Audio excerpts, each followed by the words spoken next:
اور اگر تاریخ کا جائزہ لیں تو میدان انطاکیہ کے اندر مسلمانوں کی تعداد 20,000 تھی اور عیسائیوں کی تعداد 11 لاکھ. کتنی تھی؟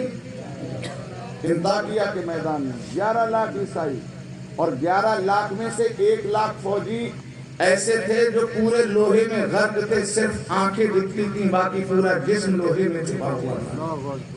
اور مسلمان کتنے تھے؟ 20,000. کوئی مقابلہ ہے 20,000 کا 11 لاکھ سے؟ لیکن تاریخ گواہ ہے کہ اللہ نے وہاں بھی مسلمانوں کو غلبہ عطا فرمایا. میدان قادسیہ کے اندر اگر جائزہ لیں تو نوشیر و عادل کے پوتے نے یزدگرد نے رستم کی قیادت میں 1.5 لاکھ فوج بھیجی اور مسلمانوں کی طرف سے حضرت سعد بن ابی وقاص کی قیادت میں سے 15,000 فوجی، 15,000 مسلمان. لیکن اللہ کا کرم دیکھو، اللہ نے وہاں بھی مسلمانوں کو کفر پر غلبہ عطا فرمایا. مسلمان کامیاب رہے.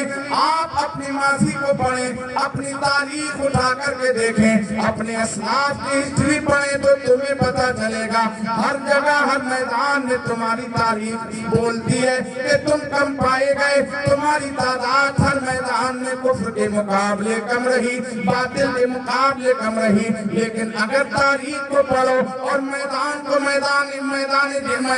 جب پڑھو گے، اس مارکے کی ہسٹری جب پڑھو گے تو پتا چلے گا اگرچہ باطل کے سامنے مسلمان کم تھے، کچھ کفر کے سامنے مسلمانوں کی تعداد کم تھی، لیکن پھر بھی وہ مسلمان غالب رہے. اللہ نے کامیابی انہیں عطا فرمائی. اللہ نے فتح مندی کا سہرا ان کے سروں پر سجایا. کیوں سجایا؟ اس لیے کہ اللہ قرآن میں فرما رہا ہے کم من فیئۃ قلیلۃ غلبت فیئۃ کثیرۃ بإذن اللہ. ہم نے اکثر چھوٹی جماعتوں کو بڑی جماعتوں پر غلبہ عطا کیا. اور یہ غلبہ کس کی وجہ سے؟ اللہ نے غلبہ عطا فرمایا. اور کیوں عطا کیا؟ تو آؤ قرآن کا مطالعہ کریں، قرآن کو پڑھیں، اللہ کے کلام کو پڑھیں جو ہماری رشد و ہدایت کے لیے نازل کیا گیا، جو ہماری رہنمائی کے لیے نازل کیا گیا. آج حسین سے تو محبت کرنے والے ہو، لیکن اللہ کے رسول کا وہ آخری خطبہ ہمیں یاد نہیں ہے. نبی کونین صلی اللہ تعالی علیہ وسلم کا وہ آخری خطبہ ہمیں کیا درس دیتا ہے؟ آخری وقت ہے میرے نبی کا. میرے نبی دنیا سے ظاہری طور پر رخصت ہونے والے ہیں. آقا جان رحمت صلی اللہ تعالی علیہ وسلم نے اپنے صحابہ کو جمع فرمایا اور جمع فرمانے کے بعد ارشاد فرماتے ہیں اے لوگوں، میں تمہارے درمیان میں 2 چیزیں چھوڑے جا رہا ہوں. ایک میرے اہل بیت ہے اور دوسرا قرآن ہے. ان دونوں کو مضبوطی سے تھامے رہنا. ان کو جو ہے دونوں کو مضبوطی سے تھامے رہنا. نہ تم قرآن کے اگینسٹ کام کرنا، نہ اہل بیت کے اگینسٹ کام کرنا. تم اہل بیت سے بھی محبت کرنا اور قرآن سے بھی محبت کرنا. اگر ان دونوں سے محبت کرو گے تو تم کامیاب رہو گے، تم کامران رہو گے. اب میں آپ سے پوچھنا چاہتا ہوں ایک جگ فاضل پھر کے مسلمان، اگر میں آپ سے صاف معلوم کروں کہ تم قرآن سے محبت کرنے والے ہو تو آپ کا جواب ہوگا ہم قرآن سے محبت کرنے والے ہیں. میں کہوں گا کہ حسین اعظم سے محبت کرنے والے ہو، نبی کے گھر والوں سے محبت کرنے والے ہو تو تک فاضل پور کا نوجوان بولے گا سید صاحب ہاں ہم اہل بیت سے محبت کرنے والے ہیں. جب آپ کا جواب یہ ہوگا تو میں آپ کی جو ہے دماغ کو کھولنے کے لیے، آپ کو بیدار کرنے کے لیے میں آپ سے سوال یہی کروں گا جناب، اگر اہل بیت سے محبت کرنے والے ہو تو بتاؤ تمہاری مسجد ویران کیوں نظر آتی ہیں؟ اگر اہل بیت سے محبت کرنے والے ہو تو تم اذان سن کے بھاگتے کیوں ہو؟ اگر اہل بیت سے محبت کرنے والے ہو تو تم شادی بیاہ کے موقع پر یہ ڈرامے کیوں کیا کرتے ہو؟ اپنی عورتوں کو ننگا کیوں گھمایا کرتے ہو؟ شادی بیاہ کے موقع پر اسٹینڈنگ میں کھانا کیوں کھایا کرتے ہو؟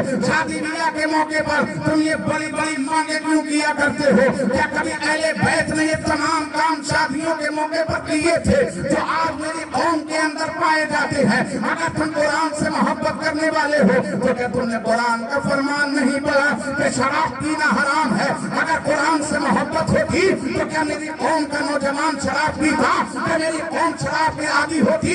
اگر تم قرآن سے محبت کرنے والے ہو تو قرآن کے اندر یہ نہیں ہے کہ سود لینا حرام ہے، جوا کھیلنا حرام ہے، اللہ اکبر زنا کرنا حرام ہے، لیکن آج میرے قوم کے اندر یہ تمام تر چیزیں پائی جاتی ہیں۔ میرے پیارے، جب تمہارے اندر یہ چیزیں دیکھی جاتی ہیں تو ہم آپ کے جو کہتے ہو کہ ہم قرآن سے محبت کرتے ہیں، اہل بیت سے محبت کرتے ہیں، یہ صرف زبانی محبت ہے، عملی محبت نہیں۔ اگر زبانی محبت کے ساتھ ساتھ اس محبت کو عملی جامہ پہنا دیا جائے، یعنی قرآن سے جو محبت کا دعویٰ ہے اس محبت کو اگر سچا کرنا ہے تو قرآن میں اللہ نے جو حکم نافذ کیے ہیں، جو قرآن میں اللہ نے آدیش دیا ہے، جو قرآن میں اللہ نے حکم نافذ کیا ہے، ان حکموں پر ہر مسلمان کو عمل کرنا ضروری ہوگا۔ اور میرے پیارے، جو اہل بیت نے، جو نبی کونین کے گھر والوں نے اپنی زندگی ہمارے سامنے پیش کی ہے، اس زندگی اہل بیت کی اپنے سامنے رکھ کے ہمیں اپنے نصیب و فلاح سنبھالنا ہوں گے، ہمیں اپنے قول و فعل کو سنبھالنا ہوگا، اپنے طور و طریقہ کو بدلنا ہوگا۔ ہمارا طریقہ، ہماری زندگی کے رسم و رواج، ہماری زندگی کے چال و چلن، ہمارا اٹھنا بیٹھنا جب اہل بیت کے طریقے سے ملے گا، ہماری زندگی کے مشغلے جب قرآن کے مطابق ہوں گے تو قسم خدا کی قرآن کی یہ آیت آپ کی کامیابی کی شہادت دے رہی ہے۔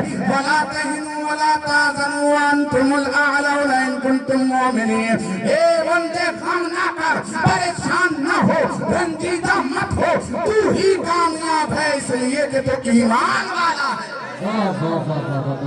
نعرہ تکبیر، نعرہ رسالت، نعرہ رسالت، سرکار کی آمد، آقا کی آمد، پیارے کی آمد، سید عرفان رسول صاحب کی بلا، نعرہ تکبیر، نعرہ رسالت۔ آج ہمارے یہاں کیا حالات پیدا ہو چکے ہیں، یہ شادی کا ماحول ہے۔ اس شادی کے موقع پر خدا کا شکر ہے کہ دولہا کے باپ نے بڑے اچھے انداز میں محفل میلاد کا اہتمام کیا، ذکر خدا، ذکر مصطفیٰ کا اہتمام کیا۔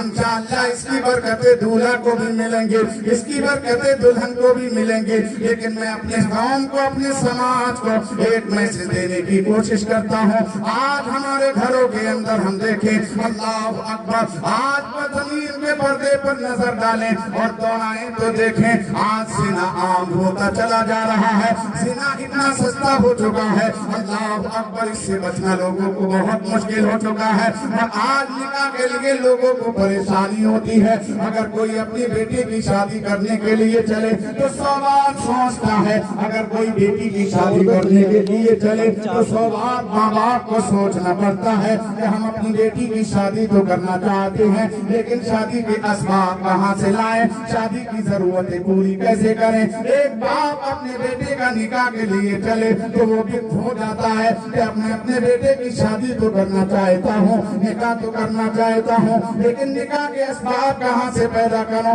ہم نے آج جو نکاح کے اسباب بنا لیے ہیں وہ نکاح کا اسباب ایک بیٹی کا باپ بھی کہ سمجھتا ہے اور ایک لڑکے کا باپ بھی یہی سمجھتا ہے کہ نکاح کے لیے ہمیں اتنا پیسہ چاہیے، پہلے مکان اونچا بننا چاہیے، ہمیں جو ہے مال ہونا چاہیے، ہم زیور بنائیں گے تب نکاح ہوگا، ہم لوگوں کو دعوت دیں گے تب نکاح ہوگا، ہم 50 گاڑی لے کر کے جائیں گے تب نکاح ہوگا۔